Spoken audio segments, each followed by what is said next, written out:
What are you doing with that loser? Back off, mate. Hey, mate. Stop it!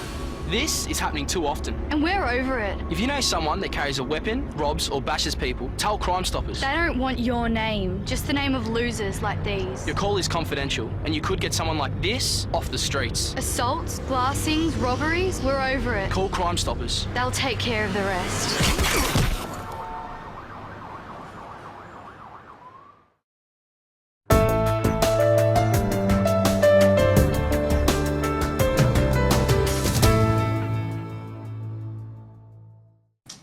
Good evening, and tonight, alcohol-fueled violence is becoming an all too commonplace in our capital cities across Australia, with street assaults and threatening behaviour late at night on the rise, highlighting a need for a broad government approach to overturn the increasing fears many people now encounter on Melbourne streets at night.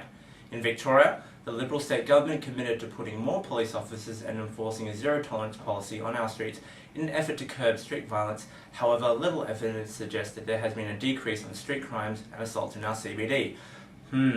More police officers and power equal less crime? You decide. Prior to the last state election, the opposition Ted Baillieu released police crime data which showed the number of assaults had jumped 70% since Labor came into power in 1999. According to police statistics, assaults by strangers rose by an astonishing 269%, and pack attacks assaults by a gang of 4 or more people were up to 124%.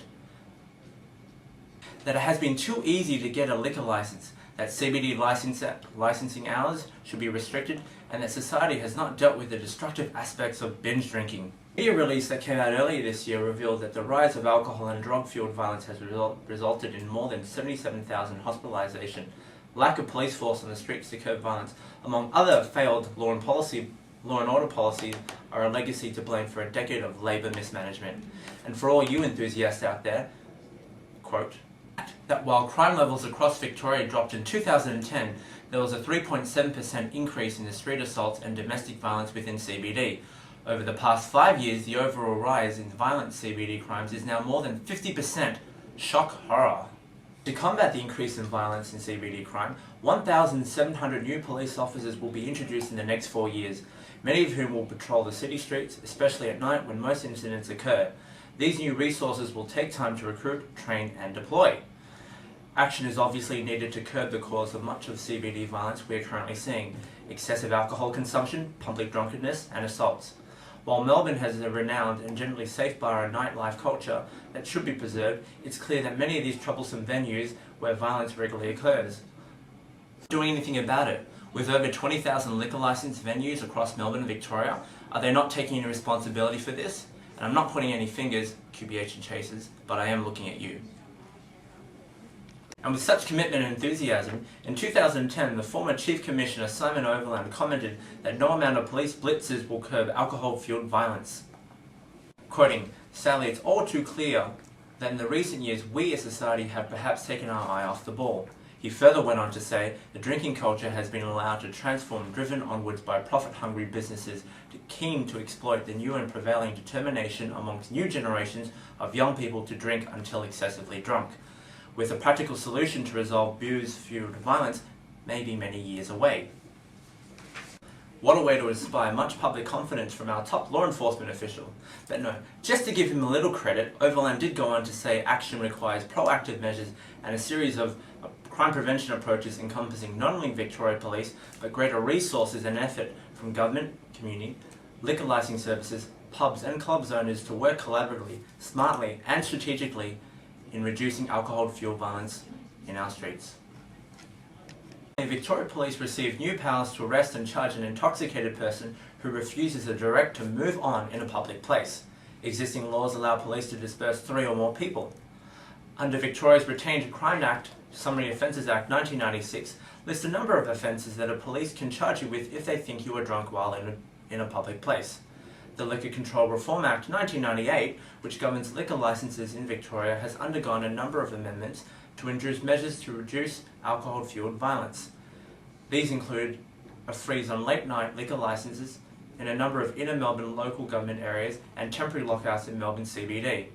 This act also provides visual police patrolling presence around nightclubs, bars and other entertainment venues, particularly identified hotspots.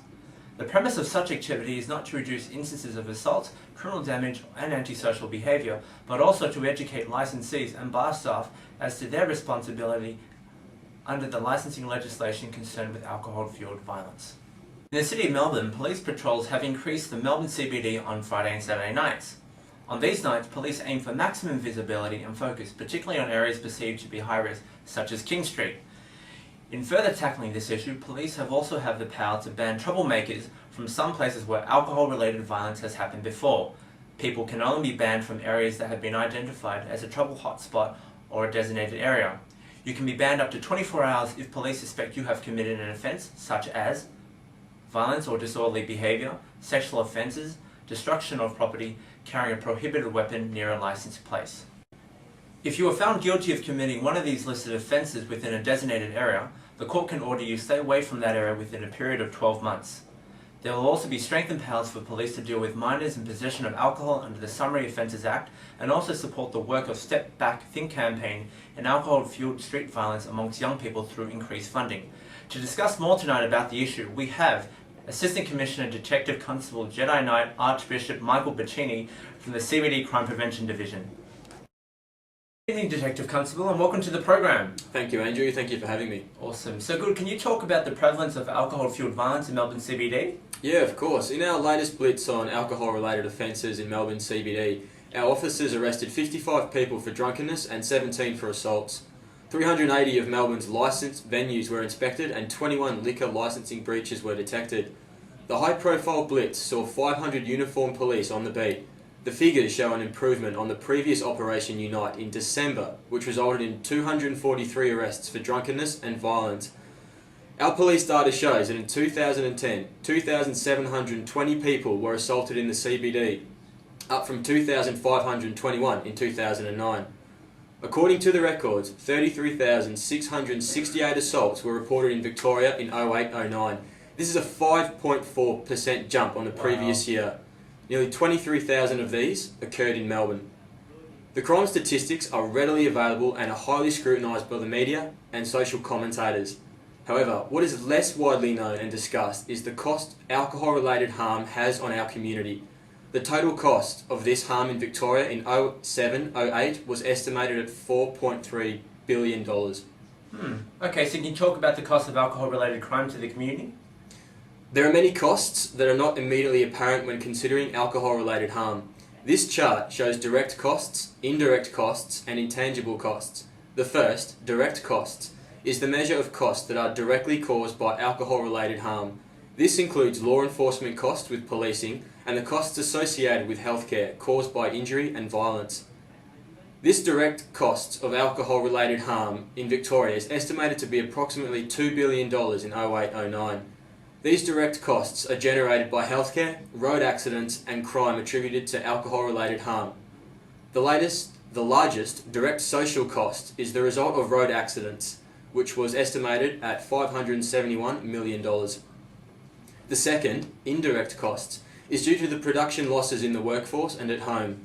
The indirect costs of alcohol-related harm were estimated at $1.1 billion. Wow. These costs are generated by a reduction in the labour workforce, a reduction of labour in the household, and government investment in education, awareness and research programs.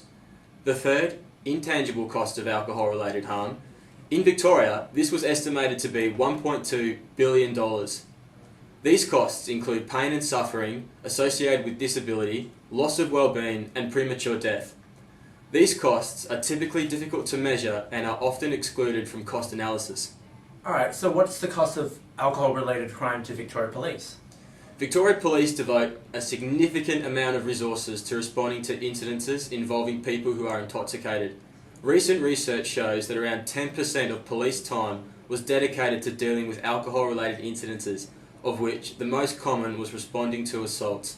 It takes police roughly 2 hours to deal with each assault and, as such, places a significant burden on police resources. The cost of alcohol-related crime to Victoria Police was $193 million. Oh, interesting. Alright. Thank you very much for coming onto the program, Detective Constable. Thank you, Andrew. And next, we interviewed the Liquor Licence Director, Dr. Joanne Smith, and field journalist Adam Butler.